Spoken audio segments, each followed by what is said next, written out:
Okay, so Miss Arthur is a young Catholic lady that was born in Kumasi and then bred in Takrady, and then currently living in Accra due to work and school and all of that combined. And so from when I was born in Kumasi, I was brought to Takrady to be raised by my auntie and uncle. And that's where I spent my formative years till after university, when I relocated to Accra to pursue further studies, and then also to afterwards get a job and all of that. I come from a family of two, so we are two siblings, my brother and I. I think, yeah, that's basically it. A brief about me. I don't know if there's something I've left out. Yeah. I mean, once you tell us where you were born and some of the friends you grew up with, we'll be happy. You remember some names? Okay, some of your childhood friends. Where I was born. Yeah, so where I was born in Swami. I was there for just a few months. So, I mean, I don't recollect anybody, obviously. But in Takrady, yes, I lived there for a very long time. So, by God's grace, I've kept in touch with some of my my primary school mates, even my nursery school mates, and all of that. There's at least I can see Clover online. I did basic school with, and he's remained a friend till now. Yeah, so there are a few people. Anas, I recently reconnected with her in Accra, but I did nursery with her, I did JSS with her, I did secondary school with her, and then now we are in the same parish. So there have been a few people that have been in my life for quite a while and are still in my life. Thankfully, I'm grateful for them. Yeah. So in terms of school, you started with which school? Where did you start? And then where next? And then where next? And then where next? Which are the schools you've attended? Okay, so schools, I did Crash Dr. Benga, that was in Takrady. It was a small home school. And then afterwards, I did Chapel Hill. Chapel Hill was like basic school, so nursery, primary, JSS. And at the time when we were growing up, it was one of the good schools. So it was a privilege to be there. So that's why I did basic school. Then senior secondary school, I did Archbishop Walter Girls. That's also in Western Region. And then afterwards, I proceeded to Legon, to do my first degree. I did it in psychology with information studies. And then afterwards, I traveled a bit, came to do national service, and then decided to switch things up a bit. So I went back to school to do a law degree, and then also to do the professional qualification in law. And then after practicing for a few years, I think I wanted a change. I wanted something in addition to what I was doing. So I went back to school to do an LLM. And then went a few more years and then decided, well, had enough of private practice for the meantime. So wanted to go corporate. So I decided to arm myself with something else so that, it would make me more marketable in the corporate arena. Then went back to school to do another LLM. And then now I'm working in corporate. So I did private practice for upwards of 6 years. And then now I've been in corporate for almost like 2 years. Basically, that has been my journey when it comes to school. Yeah. Awesome. So it means you've done 2 masters in law. Yes, please. Wow. How did you do that? How did you do that? How did you manage that? I don't think it was such it's such a huge deal. I mean, if you've done law in Ghana, you realize that there isn't a lot of specialization. You do basically general law, you do a little bit of everything. So when you come out and you want to focus on a particular field, it makes sense that you would want to sort of arm yourself a little bit so that then you don't go in as a greenhorn. So at the time I did the first LLM, I was in private practice and I was doing mainstream litigation, so that's more courtroom practice, and somebody has a case, you go to court to defend them, or somebody, being in mainstream litigation as in courtroom practice.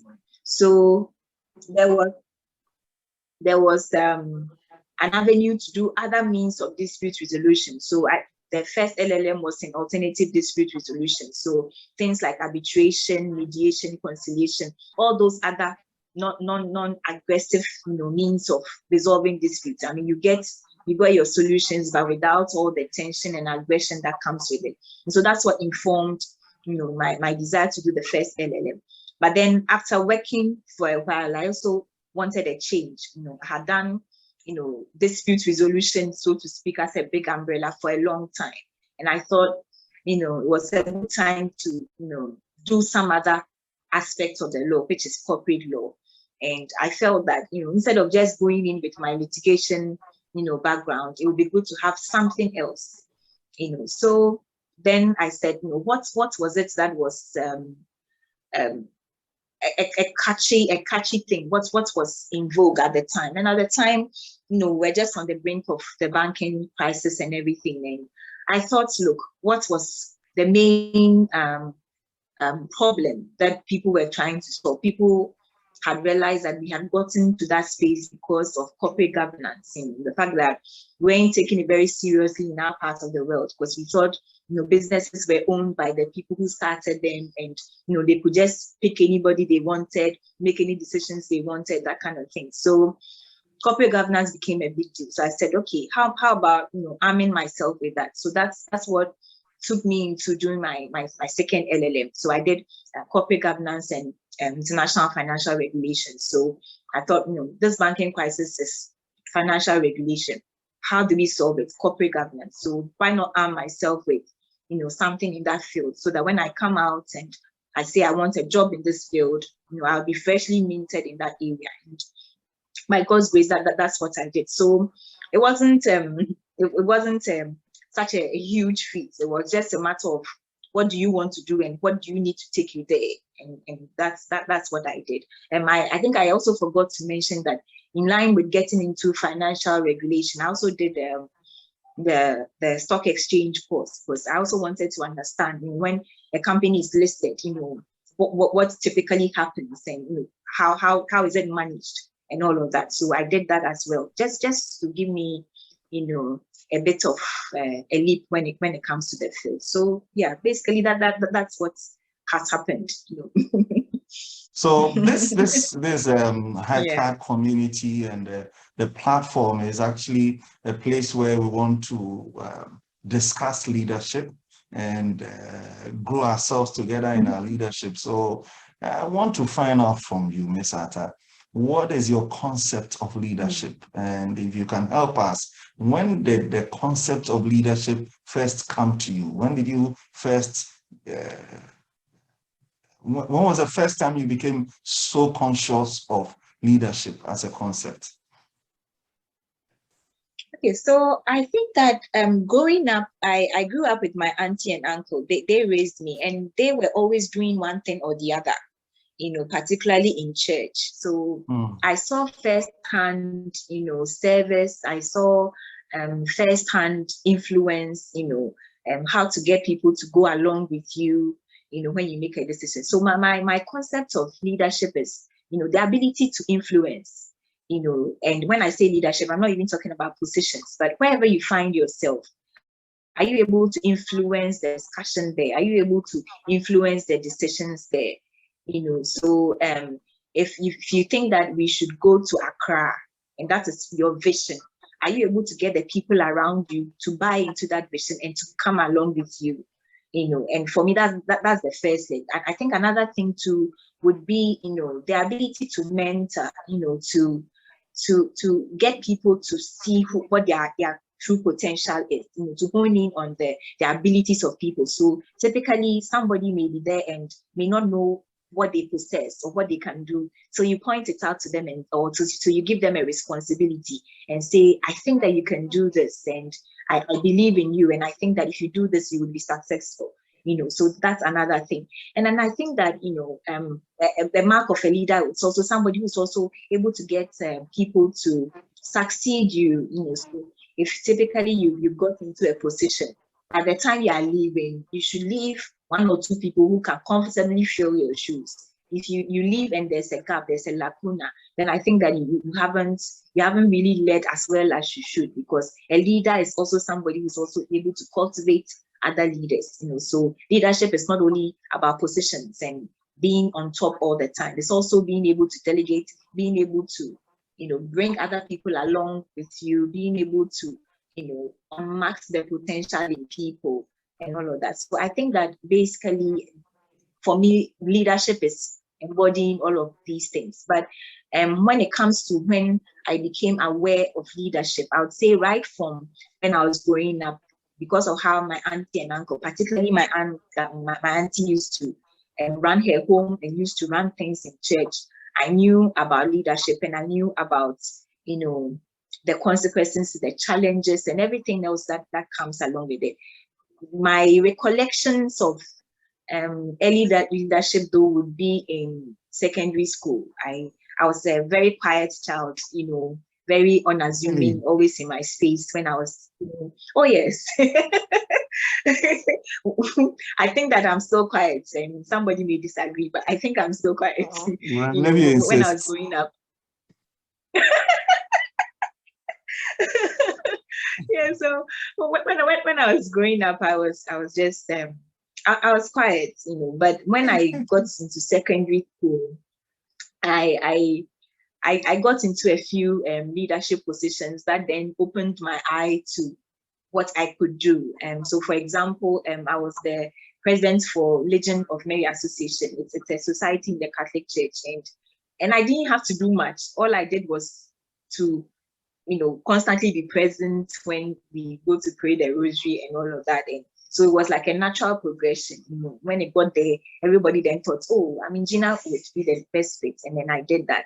And I was also a class mother for our junior class. So typically in Archbishop Porter girls, the Form 3s who were the seniors, got the opportunity to sort of mentor or mother those that were in Form 1 and Form 2. So if you were in, let's say, a science class, I was in PE. If you were in the science class, you could be then asked to be a class mother to those that were in Form 1.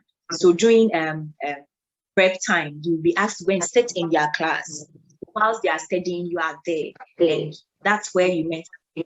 They come to you and they ask questions. They want you to solve questions with them, because it is assumed that you have you've gone through that phase. You are in third year, so you've done whatever they've done in first year, so you can do it. And then of course, they're also picking traits from you as in how you conduct yourself and all of that. So those are my early recollections of leadership. Yeah. Archbishop Portes. All right. Should I go there? I shouldn't go there. Oh, you can go there. Feel free. Feel free. It was a great school. It was a great school. I see a couple of my senior high school mates on here. I see Jennifer on here. I see Koleki on here. So yeah, it was a great school. When you were talking about being a quiet lady, when Gertrude says, I can attest to that. You have some weaknesses in the house. You're in good company. Great. I just wanted to ask you how you ladies were handling kinky, for instance, at same school. So Archbishop Porter Girls, I always tell people, it was a special school. I don't know about the way they do things now, but when we were there, you ate everything with fork and knife, except for cereals, which you could eat with a spoon. And we had typically like 15 minutes to do lunch. So lunch comprised of the opening prayer, the closing prayer, announcement, sharing of the food by the table head and the table tail, and then eating of the food. All of that had to happen in 15 minutes. So imagine that you are served with kenke, fancy kenke at that, and you're supposed to dehusk it, as in take off the leaves with a fork and knife. Now, by the time you manage that, it's already 15 minutes, and then they ring the bell, and you just have to get up and go. So you had to learn how to, apotech, how to go about things. So after a while, when grappling with it for a bit, some of us realized that we had to find a way. So instead of spending all of the time to dehusk it with the fork and knife, which a way of going about it would be to cut it in the middle and then scoop it out from the middle. So we found a way around it. It was hard at the beginning, but we found a way around it. It wasn't rocket science, but it was a special school. It was a special school. I'm just amused at how you find a way around this, because it speaks to leadership. If you encounter any challenge in whatever space you find yourself, you have to look for alternatives. So what are the options available? Yes. and how can you do this effectively and efficiently, within a certain space of time? All that, I believe, were bloomings for you. But your professional, so far as your professional life is concerned, leadership, how has it played out, the practice of leadership? Right. So I think that particularly when I did a few other things before I did law, but those were short things because I needed to work to raise money, especially when I was in uni and all of that. But mainly after I qualified as a lawyer, because I got into a firm that did private practice. And that would mean that, right from the onset, you get assigned clients and you were there all in all. You had to manage them. So apart from the law bit, which is what you have gone to learn, you also have to learn client management, how to manage their expectations, their emotions, how to even make them presentable for courts and all of that, how to get them to know how to speak, know what's not to say and all of that. So you may be like a 20-something-year-old with a 60-something-year-old client, and you're supposed to manage them, tell them what to do. So you didn't have a choice but to do the best you could under the situation. You could only do that if you knew how to get the best out of them. So typically, what is your goal? You want your client to look their best. You want your client to present the best version of themselves, to present the best version of their story. So what did you do? You had to speak with them. You had to be able to encourage them. You had to be able to tell them why your way is better than their way. So if somebody were upset at, let's say, their spouse, and you were doing a divorce for them, how do you get the person to put aside all the emotion that comes with it and to go to court and say things as they are without sort of being insulting or without being abusive and all of that? So right from the onset, you knew that you were in charge of other human beings. You were in charge of how the things would play out, eventually in court. So you didn't have a choice but to influence them, positively, get them to go along with you in a positive light, and then you did all of this while solving their problem, which is why they came to you in the first place. So a client comes to you for solutions. They don't come to you because they want you to lead them. They don't come to you because they want you to tell them what to do. They just want a solution. They want the problem to go away. But in offering that solution, sometimes you've got to lead them as well because they are part of the solution. So right from the onset, it was something that you had to get, and you had to get it well. Because if you don't get it well, you can be in court and your case just crumbles, right in front of you because they just say something they're not supposed to say, or they do something they're not supposed to do. Ask you, what are some of the traits or qualities that distinguish your leadership. You know, different people, there is a way that Mahatma Gandhi led, there's a way that Kwame Nkrumah led, there's a way that Nanado is leading, and there's a way that one Mr. Putin is leading. Different people and how they, they lead. I'm not tempting you in some area, but I'm just asking those traits that you have that set your leadership aside. Maybe there are some values that you hold dear and that informs how you lead. Can you share some of them with us? Sure. So I think that first thing I'd like to talk about would be being intentional, or being purposeful, being mindful. Everything that you do has a consequence. Everything that you do will bring a certain result. Now, the question is, first of all, identify what it is that you want to achieve. So if I have goal A, this thing that I'm doing, is it leading me to goal A? If it is not leading me to goal A, is it necessary for me to do it? What benefit does it bring? So being purposeful, being mindful, that will mean that you should care how you dress, you should care how you speak, you should care the company you keep, you should care where you go, you should care what you do, because everything you do is either leading you closer to your goal or leading you further away from your goal. And if you do that, you're also being accountable to yourself, because then you don't waste time doing things that are unnecessary. So you don't just do things because it is popular or people are doing it and you're also doing some. What is your goal? What is your dream? What do you want to achieve? And will A lead you there? Will B lead you there? And if it will lead you there, you do it. If it will not lead you there, you don't do it. So for me, it's about being intentional in what you do. So I have a story typically for where I work currently. Before I got the opportunity to work there, I used to do a class. I used to audit a class in one of the buildings that they own.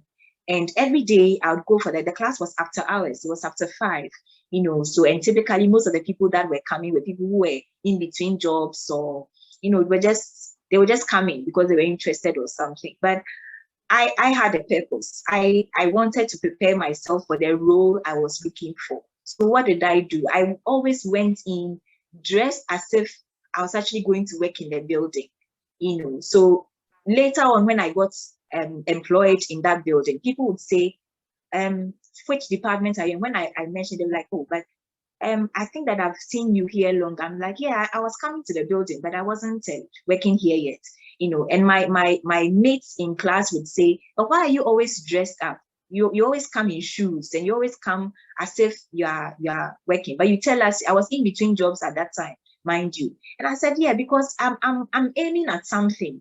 I want to be able to get to the point where if today somebody calls me and says, look, you can start work today, I don't have to call and say, oh, can I go home and change and come? I come prepared. I would go to class with my laptop and things like that, because I was psyching myself for what I wanted. I had a goal, and so I was doing it. So I think that for me, that's one key thing: being intentional, being mindful, being purposeful, telling yourself that this is what I want to do, and this is how I'm getting there, and following through on how you are getting there. So that way you don't get distracted by other things.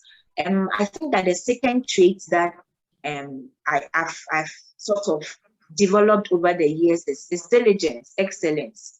So I think that everything that you do it and do it so well. And it doesn't matter what it is, even if it is sweeping, do it so well that the day you don't do it, somebody says, oh, if Gina had done this thing, it wouldn't have turned out this way. Oh, I wish Gina were here. If Gina was handling this, I could relax. If Gina was doing this, I would be happy, because she has a way, and in this, I have two things. When I was young, I had my cousin's son was living with us, and my cousin was out of the country. So I became like his unofficial mother. We just had about 8 years in between us. So I wasn't that grown, but I remember having to care for him and all of that, and having to prepare his meals and all of that. And simple things like frying an egg for him. Years later, I'm in secondary school. He is in, I think he was in primary school. And so his mother comes to take him, to join him abroad. And his mother calls me one day and says, oh, Papa says, he doesn't want to eat my egg because I don't fry it like Irabna does. Irabna is my fancy name, by the way. I don't fry it like Irabna does. And so I'm calling to ask you, how do you fry your egg? And I'm like, oh, but how do people fry eggs? So right from then I knew that, look, there was a different way to do things. You don't have to do things just anyhow, because that's how you went to meet it. Be distinct, be different, be diligent, be excellent. Let people look at what you've done and say, oh wow, we didn't know this thing could be done like this. And I'm guided by this thing. And Proverbs 22:29 says, do you see a man diligent in his ways? He will serve before king. Before he will kings. not serve before a pure man.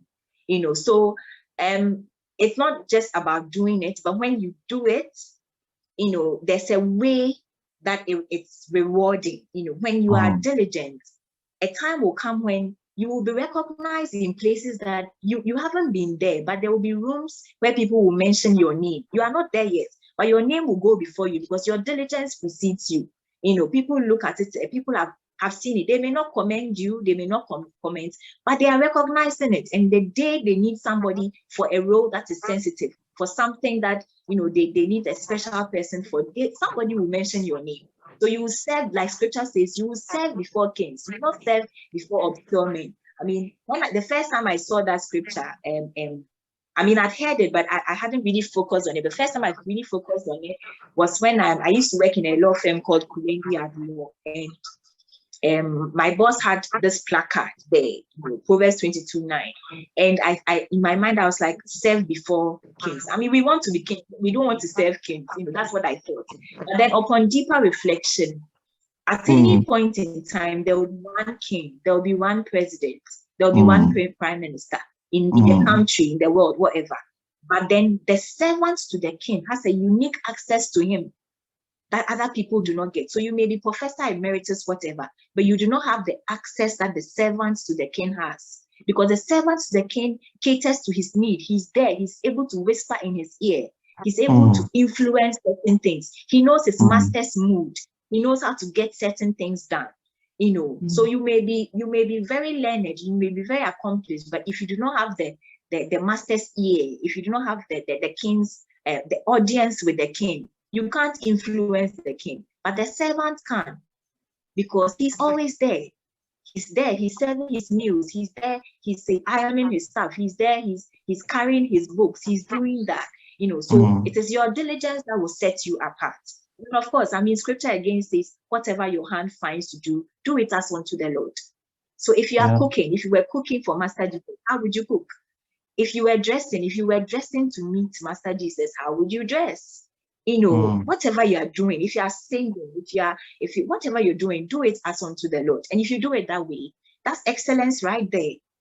And the benefits will come. I think another characteristic or trait. Yeah. I mean, that was just deep. Thank you very much for sharing that with us. Thank you. Yeah. Thank you. So you've shared with us about being intentional, being mindful of what you do, and then now about diligence and excellence in whatever we are assigned and whatever our hands find to do. Please flow. Forgive me. Okay. And so a third thing that I've also found very beneficial, a third value, is also being selfless. So typically a lot of people, they like to lead, they like to be out there, but they do it for them. They do it because they want recognition. They do it because they want people to see them as, oh, this is the person, this is the go-to man. But I think that leadership transcends. Leadership is more service. Leadership is more humility. So how can you put your resources at the disposal of other people? What you have, how are you able to give it to other people? And it's not even about money. Money is easy to give because you can get money today and then give it out tomorrow. Tomorrow you get another set of cash and all of that. But the things that you give that take a lot out of you are your other resources, your time, your empathy, and your advice, those kind of things. Give it out to people. Scripture says that when you give out, it comes back to you, good measure, pressed down, shaking together, running over. So one thing that I have learned to do is give, and give without expecting anything in return, and give as so much that it hurts. Give to the point where you feel the burden, and it doesn't matter whether it is in church, whether it is in school, whatever, somebody says something and you can volunteer, do it, and do it in such a way that, people look at it and go like, whoa, I mean, this person didn't need to do it, but they've done it, So typically when I'm asked to do something in church and they say, oh, lawyer, so no, don't add that. I'm just Gina. Let people not look at me in the lens of my profession. Let them look at me as a human being first, and then you can flow, So I think that for me, it is important that people are selfless. And one scripture that has guided me, it says, a good man is one who leaves an inheritance for his children's children. So the life we are living now, somebody gets up and says, well, I have my car, I have my house, I have a good job. What else is there? I take care of my wife, I take care of my children. What else is there? Scripture says you have to do more. You have to do more. It says a good man is somebody that leaves an inheritance for his children's children. So the inheritance that you leave is not just for your kids. First of all, you must leave an inheritance for your kids, but you must leave an inheritance for your children's children. That means that your inheritance must be generational. So it goes beyond I'm comfortable, I have what I need, oh, I have this, I have that. The people who come after you, can they also benefit from you? And if they cannot benefit from you, you are not doing enough. So typically some people then go like, I think that I'm doing enough. I have a job, I close at 8, and I'm tired, I crash traffic and all of that. The people who are closing at 11, they don't have 2 heads. The people who are sleeping 4 hours a day, they don't have 2 heads. Yeah, I know that people will say, but doctors say we should sleep for 8 hours. Yeah, doctors say we should sleep for 8 hours. But guess what? There are 24 hours in a day. Out of the 24 hours, 8 hours is 1/3. So typically, if you decide to sleep 8 hours every day, you are sleeping away 1/3 of your life. Now, does that scare you? So you can do more. And if you do more today, you have to do less tomorrow. That is the good part of it. So you will not do more all the rest of your life.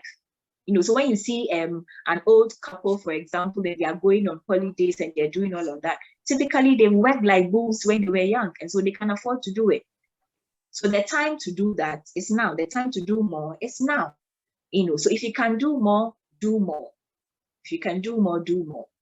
And then I think a fourth thing that probably runs through everything I've said is be ready, be prepared. So I tell myself, what do I want to do? Where do I want to be in the next 5 years, in the next 10 years? And if this is what I want to do, what am I doing to ensure that when I get there, I can seamlessly fill the role? I can seamlessly, be able to deliver, And so whatever you pray for, prepare for it. The day it lands, you must be so prepared that people will say, oh, but did you see this coming? Whatever it is, prepare for it. So if you want to be like Mr. So and so, you want to be like Madam So and so, fine. But what is it?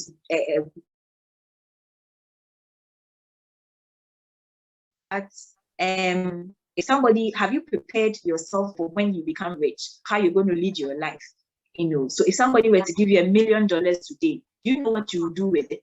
Or you are waiting till when you get it? Or if you wait till when you get it, by the time you get it, you probably will not be able to, use the best, or do the best as you can with it. So I think that these are some of the things, that the character traits that I've built over the years that still guide me in my journey.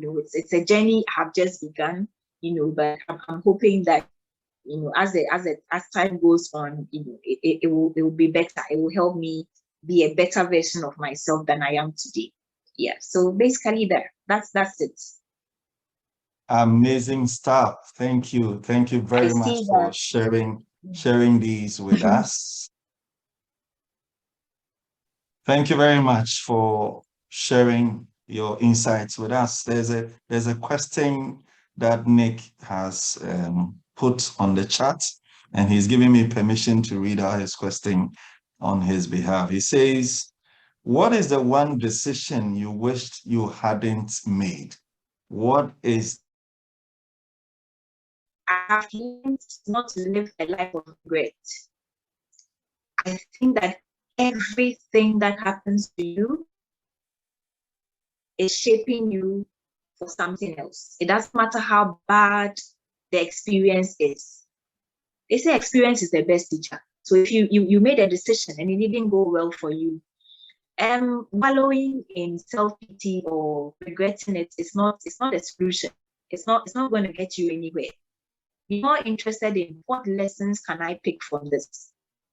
How do I ensure that it doesn't happen? Ultimate goal has taught me that probably this is not the right path. So now, what is it? It's an experience, something that I have, I can share, something that I have, and I can point to and tell somebody, oh, I trod this path at this point and it didn't work. So don't also go that path. So I don't have any regrets. I don't have any regrets at all.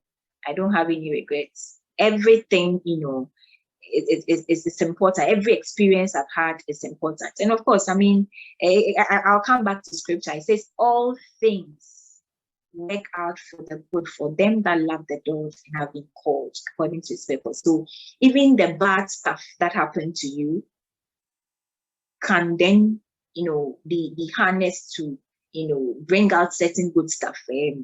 Look at Job's example. I mean, what affliction did he not suffer at the time when the evil one was tempting him and was, giving him all of those afflictions? The evil one thought, oh wow, I'm really making this man suffer. But in the end, they said his end was more glorious. He had more wealth, more fame, more of everything than everything he had lost. And so Job could have then wallowed in self-pity and cursed God and said, oh, but why this and why is this happening to me? But in the end, it worked out for his good. So everything that I've been through and everything that I'm going through, I think that is good. I call it all good. Everything, it is well. Everything is good because it is an experience. It is an experience, and experience teaches you what not to do the second time round and all of that. So I don't have any regrets, none whatsoever. And Gertrude says, even the bad stuff are life experiences. Even the bad stuff are life experiences. So as you go through some experiences, you don't have to regret. Thanks for reminding us. Gertrude. So there was Gertrude that asked the question. Yes. Gertrude that asked the question. We secondary school together. Then there's Nanaya. Nanaya also, we did secondary school together. That's Didi. We did secondary school together, and then we did undergrad together as well. And then for Gertrude, we also have some very interesting past. When we were in secondary school, we actually had a dance team.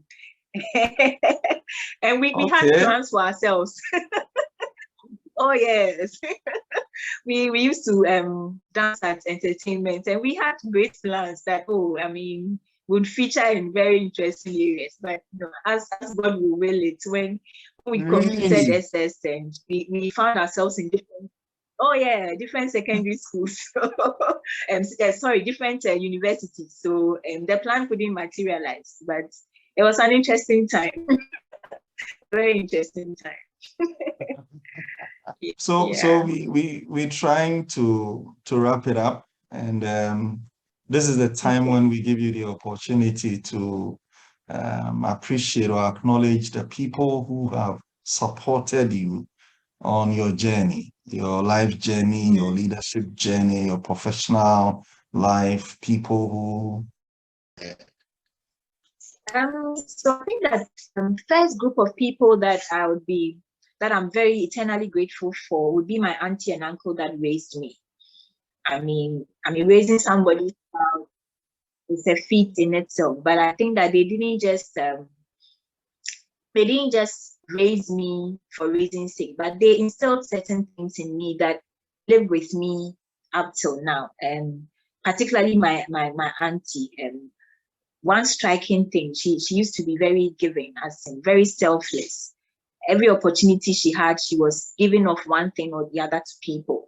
Um, I have two very interesting stories from my childhood when um, she was very active in church, and she used to be the patron for quite a number of groups in church. So one of the groups she was a patron of was the choir, and the choir had some leaders. One leader had two little children. I think at the time the oldest child would have been about maybe like about 5 or 6, and they would come visit. And typically, my auntie always had treats, because she used to bake and cook and do all of this. So they would come, we'd serve them fruit cakes and drinks, and they were very happy. So at a point, they came, and one day they come with their father, and they said they won't go back. And it was an interesting scene to behold. Like, you come with your father to a stranger's house, they've served you cakes and drinks and all of that, and you don't want to go home. And that was the end of the story. Would you believe that these children lived with us from that young age till they finished polytechnic? They lived with us, and that's it. That's how they just got adopted into the family. So my auntie typically would do things without thinking about, oh, the what tips and all that. Like, when she felt that you had to be helped, she would help you. And for me, I think it's a trait that I have sort of picked. At the time when I was growing up, I thought it was a bother, but I see that it's something I've picked. And another story that also really impressed me when I was growing up.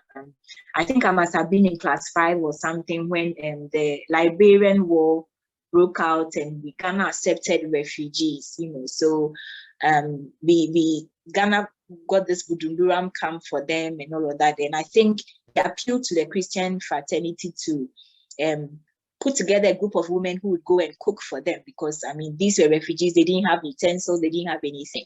And my auntie was one of the people that volunteered. Now, Budumburam is more of central region, and we lived in western region.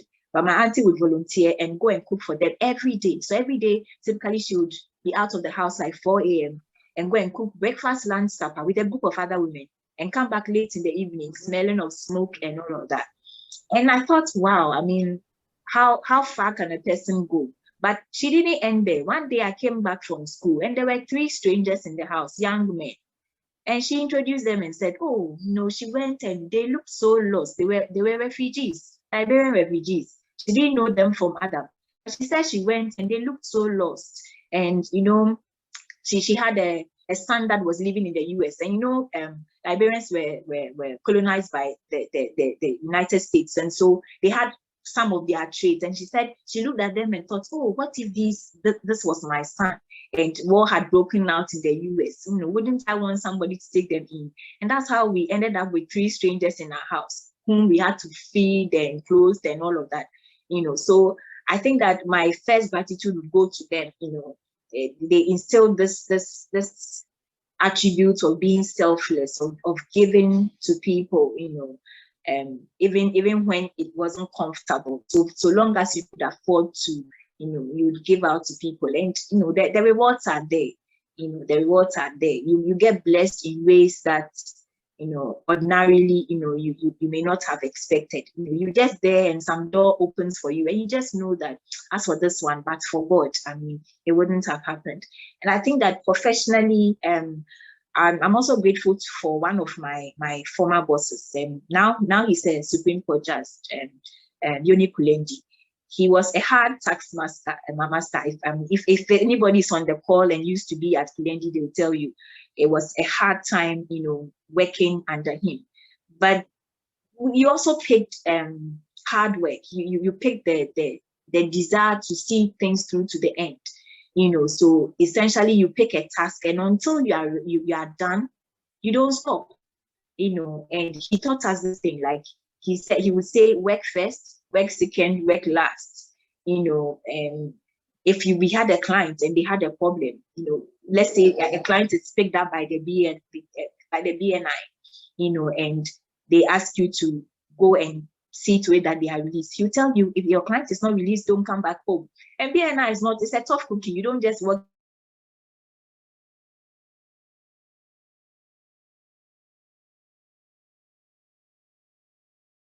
You would typically get to a point where you realize that when you take up an assignment, when you take up a task, do it till its logical conclusion. Do it till you are done. Do it till there's nothing else to do. Do it till you get to the point where you have attained excellence. Do it to the point where you know that you have given off your best. You have no regrets. There's nothing else that you could have done to make it better. So, and he's also somebody I'm grateful to. I'm grateful to a lot of people when it comes to ministry, like yourself. I mean, Cody, you were very instrumental, back in the day when we were uni. I mean, you would encourage, you would push, you would say, but I think you can do this, but I think that you can fill this role. I think you can try this out and all of that. And even afterwards, you are still interested in my progression, and it's something that I don't take for granted. And another person that I think is very instrumental would be my priest when I was in undergrad, Reverend Father Akese. Now he's Reverend Father Dr. Akese. He's parish priest for Christ the King now. He's also been very instrumental. He calls me his first daughter. He would say, "Oh, that's why you're my first daughter." Every time I achieved something or I did something and he was proud of me, that's what you say. So you see, that's why you're my first daughter. And it's nice to have like a father figure like that, looking out for you, and you know that you cannot disappoint. So there have been quite a number of people.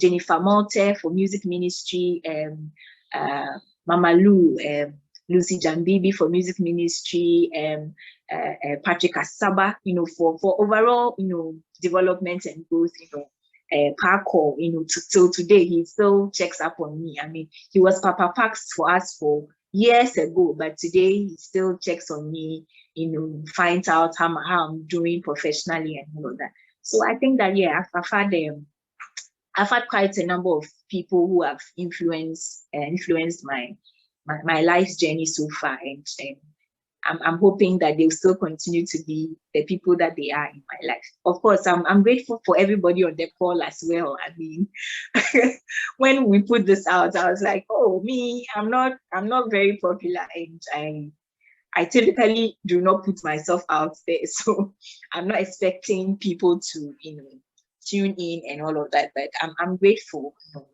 Your support means a lot to me. Hey, Rabna, we are proud of you, okay? Shine in corner and let the sky be your base, not the limit. Thank you, darling. Thank you. I'm grateful. To pass according to the will of God for your life, okay? Amen. I'm grateful. You're welcome. Nice one. So I'm grateful.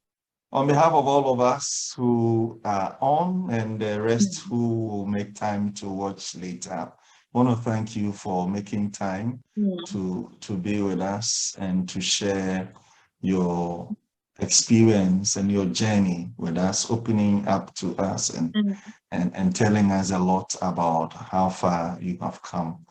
We are grateful. Now I see Nanaya, I see Nick as well, and Gertrude. Yes, nice seeing you all, and thanks for enriching the program with your presence and also with your questions and contributions. Yeah, so we are on Facebook, we are also on YouTube, as Daniel Poby. YouTube is Daniel Poby, and then Facebook is HiCard Community. Connect with us and let's grow together. We do leadership, corporate, individual, whatever, coaching, and that is our area. And tonight we are privileged and blessed to have Miss Gina Atta sharing her journey with us. Thank you very much for coming. I like it. Dennis promised that he will show up, he will represent, and he has represented in full colors. Yes.